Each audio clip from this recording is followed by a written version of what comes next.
Hey, we're Ryan and Britt from Rangeless. And we're in Hanoi getting motorbikes.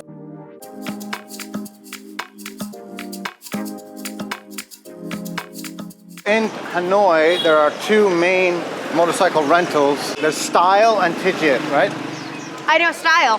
Yeah, so Britt's used Style before and they were really reliable and they're very helpful with everything. So that's where we're gonna head now. It's about a 10-minute walk from our hostel.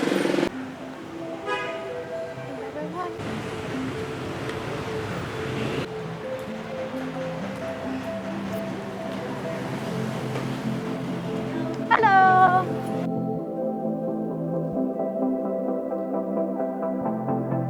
The staff at Style were extremely helpful and had a large selection of bikes to choose from at different price points. All the bikes had luggage racks with straps, phone holders and USB chargers. The lady gave us each a brochure with a map that showed everything from mechanics to sightseeing locations and tips and warnings for each area.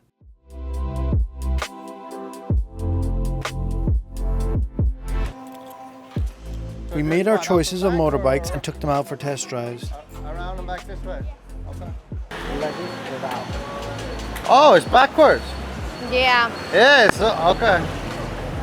All right, and down, all the way down is I chose a manual Suzuki GD110, which cost $250 for the month, with a deposit of $500 to be refunded after the trip. Britt chose a semi-automatic Honda Wave, which cost $190 for the month, with a $400 deposit. They also had cheaper options like the Honda Win, but typically these are Chinese copies and they're not that reliable, so we chose not to take them. A little lost. Yeah. I didn't see you. You're stuck in behind me. I got lost because that sign on that street said like no turn. I was like, oh no, I think it's down there. So then I went straight and then I turned there and I was like, but yeah, it's You're good. happy with that? Yes, I am. Okay, cool. And I'm happy with this one, so. Yeah. There we are. Yeah, I think that's good. Oh, you're gonna be the first carry on the map, I'm eh? the only carryman. Right here.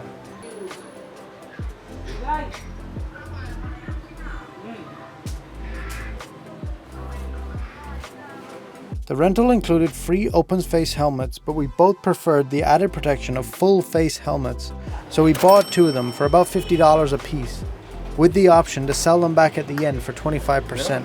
You need an extra large or a large? I think extra large is good. Like For an extra large head. Huh? What? I also paid $25 for thick winter gloves, which to be honest was overpriced, but on multiple occasions I was very happy to have them. Ha Giang, and we do the Ha Giang Loop. Yep, so Ha Giang is up here. Yep. And then we're gonna go down to Ho Chi Minh. Then one of the staff went into great detail on all the routes we could take and how many days each part of the journey would take. He also had some great insider knowledge on road conditions, places to stay, hidden gems, and places to avoid. But this section from here to here, you need to take extra petrol.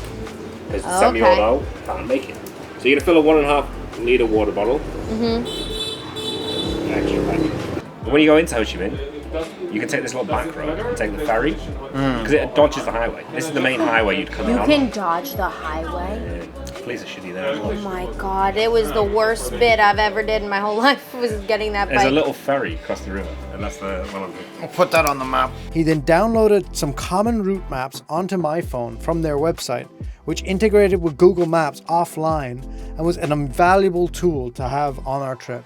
Do you think we could get to Ha Giang if we leave tomorrow morning at 6 a.m. we could get there by dusk? There's nothing in Ha Giang City, so you can get to Ha Giang City at 5 p.m. It's fine. No one likes Ha Giang City. But I just want somewhere to sleep so we can start. That's 6 hours, but do it in one day. Same key, Yep. there's ignition, and open seat. He then took us outside and gave us a full rundown on each bike, everything from how to fill up with petrol and use the fuel reserve, to how to tie down your bags and any maintenance that might need to be done during the trip. Parking the bike tonight, Yeah. don't leave it outside. Ask your hotel. They either have to put it inside the hotel, or you're going to pay to park the bike. Oh, Don't okay. leave it outside, especially that. It's the most common bike in Vietnam, which means it blends in, so if someone steals it, they don't really stand out. So ask the hotel where the nearest parking is, or if they'll put the bikes inside for you at night. They say they don't know. End of this road, under the bridge, You can park your bikes there, it's like $1. Thank you. All right. It's just past 6 in the morning and we're on our way to go pick up our motorbikes. It's okay.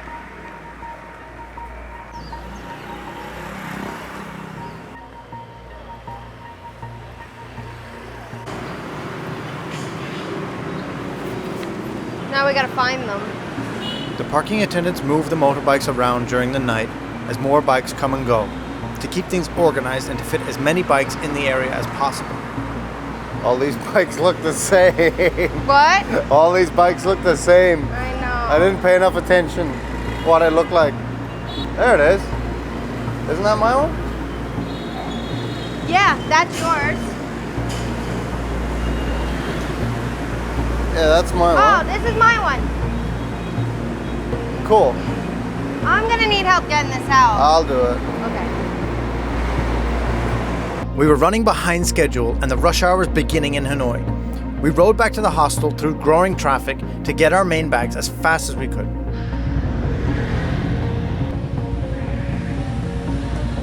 The area around the hostel wasn't busy, but it wouldn't be long before we were trying to thread our way through a sea of motorbikes and cars. It didn't take long for someone to remind Britt that might is right is the rule of the road here in Vietnam, and whoever is in the larger vehicle can pull right out in front of you and you have to be paying attention.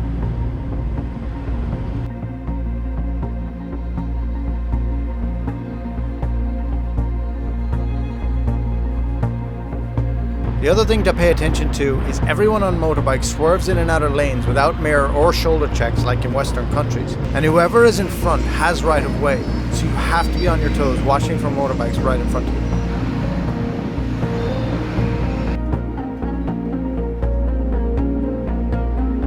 Just as we were starting to make progress, my phone popped out of the holder because the case was too big for it. Luckily, I managed to somehow grab it. Britt had the great idea to use a hair tie as an additional security in case it popped out again.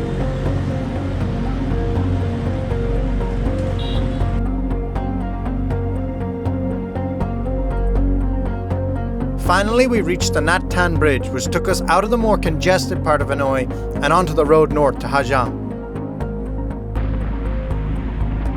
There are speedways in Vietnam that motorbikes are not allowed on. They are marked as CT with a number on the maps. But if you set your Google Maps to no highways, you can avoid any mishaps.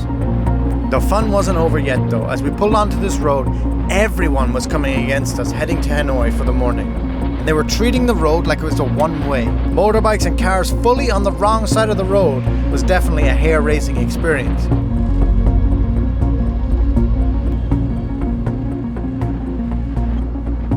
We passed through a few small towns and then made it to a main road with a whole lane dedicated to motorbikes, which was a huge relief and gave us a lot more breathing room. We pulled into the waypoint that I had set in both our GPSs in case we got lost in the traffic and got separated. Unfortunately, the GoPro footage froze shortly after this, but for the most part, it was smooth sailing and quite an enjoyable ride up to Ha Giang. Day one on motorbikes in Vietnam. So how was your ride out of Hanoi? Hanoi was, for me, it was really exciting. I really liked it. I hated it. We hit rush hour because we left late. Yeah, we did hit rush hour. I was loving it. I wanted to be on the road 6 a.m. We were walking to go get the bikes at 6 a.m. And then I had to go back to the hostel to pick up our main packs. and strap them all to the bikes. So it was probably 6:30 before we left the hostel.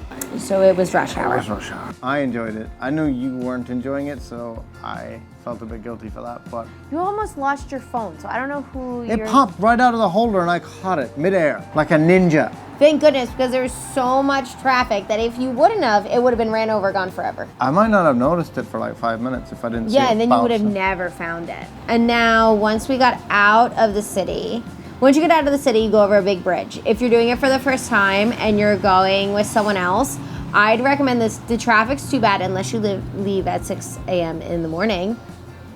But if you're going with someone else and you don't leave at like 5:30, 6 o'clock in the morning, I would recommend setting a waypoint on both your GPSs. Yes, and not because you it's really hard unless you're a really experienced rider to keep eyes on each other while trying to get out of the city in that much traffic. Especially with that many motorcycles, because it's a sea It's of, just a lot. sea of motorbikes. A sea of motorbikes. And for safety, I think you just need to keep your eyes on what your surroundings are and be less worried about like where your riding partner is. So I'd say just make a point. I would say right on the other side of the bridge, you can like pull all the way to the right there, and there's like a lot of space. Yeah. Like there's still going to be a little bit of traffic. There's still you're still going to have a little bit to go, but you've gotten out of the congestion. Right. And we were in such a rush this morning, and I picked a random waypoint 10 miles out. But it was a 45-minute ride to get to it. That could have been a lot closer. Yeah, no, we headed north because we're going to do the Ha Giang Loop. Now, most people don't ride to Ha Giang. No, most people get a bus. Yeah. Or some people even, they somehow check their bikes. Yeah, you can check your bikes on a train that goes to another town. I'll put the name of the town right here. Yeah, so they can put it on the train and they'll bring it to the station up there, and then you go on the train with the bike. Yeah, which I don't know why, because it was actually a really nice ride today. And it was a really nice like introductory ride. Like there was a little bit of traffic, but it wasn't too bad. You went through a few towns. There was lots of gas stations to stop. There was lots of food to stop for lunch. Most people just start heading south. That's what I did last time. Straight out of Hanoi. Yeah, that's what I did last time, but no, we wanted to see the north. Now, what were your first thoughts of like when we got out of the city, out of the congestion, and things started like opening up more?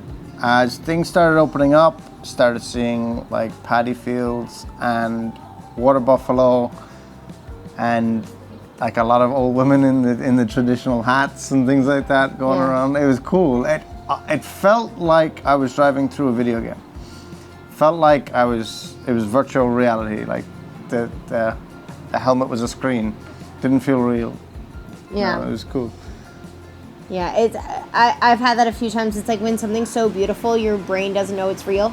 It's like, oh, this can't be real. This is too perfect. Yeah, and then when we first started seeing like the little hills or the rock formations, and I was looking at it, I was like, this looks like something out of the film Avatar, like Pandora, or I forget the name of the planet, but it looked like that. And then it was cool for me to be able to like watch him, and like I've experienced these things, so like I was getting to like view it through like new lenses. So I'd watch him and like I'd see something and I'd be like, oh, like I remember like they have these lawnmower tractors, and I remember like the first time I ever saw one, I was like, those things are so funny, like I love them. And we passed one today, and I immediately was like, oh, Ryan's gonna love that lawnmower tractor. Immediately I was like, yeah, and then like I'm watching his head because I'm behind him, and I'll like see something, and then like I look at him, and he's like looking at it like he was like water buffaloes. He's like, water buffaloes. Is that a water buffalo? Yeah. So that was really cool for me, and then it was cool because it also made me think of like the first times that I saw it and like how magical it was. So it was nice to be able to kind of step back and remember like when it was my first time seeing that and like experience like Southeast Asia, because if you've never been here, it's a different world, and if you've been here, you know. Anything you would like to add about your day? Those big lorries or trucks and the buses will be the death of me. I hate the trucks. Fingers so crossed on much. that. But Yeah, don't joke. We still have a month of riding to go. the rules of the road here are completely different to anything that is in Europe or in America. It's might is right. If you're on an old motorbike, stay as far to the right as possible, as much as possible. Beep every time you're overtaking or undertaking or anything. Or like pulling that. out. Or doing it. Pulling out in front of If someone. someone is coming, You're perfectly entitled to pull out in front of someone. It's your job Not as the to person. hit anything in front of you. Yes. Like it's your job to, because you can see them, you're looking forward. Yes. It's not their job to look back at you. But don't pull out in front of a big truck. No. They Just like- have right of way. You stay out of their way. Yeah. Yeah. They fly. They don't care about the speed limits. They will take the turns at 60, 70, 80 kilometers an hour.